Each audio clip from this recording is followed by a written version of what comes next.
Hello everyone. तो आज हम करने जा रहे हैं क्लास 10 की वर्कशीट नंबर 10 जो कि है 28/7/2021 की। इसमें आपको एक पैराग्राफ दिया गया है और उससे रिलेटेड नीचे कुछ क्वेश्चंस हैं। आपको पहले पैराग्राफ 2 बार पढ़ना है, मैं आपको एक बार पढ़ के बता रही हूँ और फिर उसके बाद ये आसान से सवालों के उत्तर देने हैं। तो आइए शुरू करते हैं। निम्नलिखित गद्यांश को ध्यानपूर्वक पढ़कर पूछे गए प्रश्नों के उत्तर लिखिए। वास्तव में मनुष्य में सद और असद दोनों प्रकार की मनोवृत्तियां होती हैं।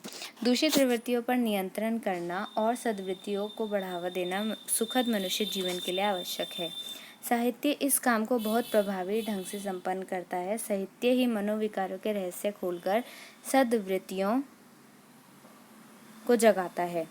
सत्य को रसों के द्वारा जितनी आसानी से प्राप्त कर सकते हैं, ज्ञान और विवेक के द्वारा नहीं कर सकते। साहित्य मस्तिष्क की वस्तु नहीं, हृदय की वस्तु है। जहाँ ज्ञान और उपदेश सफल होता है, वहाँ साहित्य आसानी से सफल हो जाता है। यही कारण है कि धर्माचार्य अपने श्रोताओं को प्रभावित करने के लिए साहित्य की सहायता लेते हैं।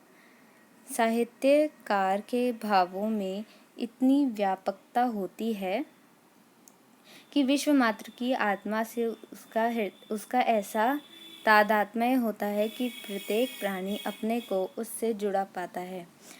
साहित्यकार अपने देश काल से प्रभावित होता है। युग की भावना उसकी भावना होती है। इसके साथ ही सच्चा साहित्य कभी पुराना नहीं होता, क्योंकि मनुष्य की भावनाएं हर्ष और विस्मय, क्रोध और द्वेष, आशा और भय मनुष्य के वास्तविक, शाश्वत और चिरंतन भाव हैं। यही कारण है कि उच्च कोटि का प्राचीन साहित्य हमें आज भी प्रभावित करता है।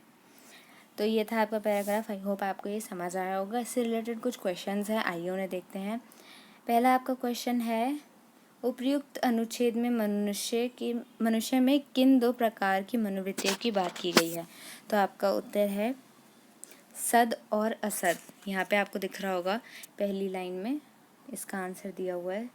सद और असद दोनों प्रकार की मनोवृत्तियाँ होती हैं।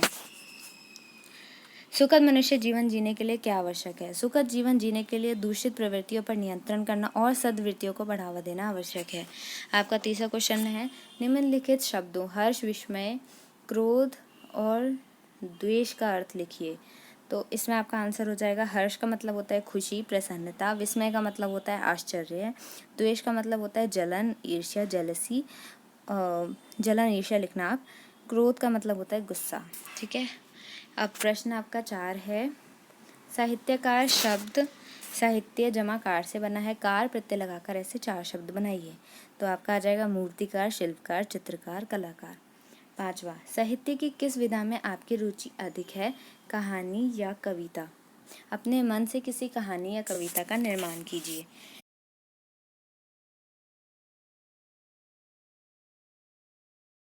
आप चाहे तो यही लिख सकते हैं या आपकी जो रुचि है आप उसको भी लिख सकते हैं। आई होप आपको ये वर्कशीट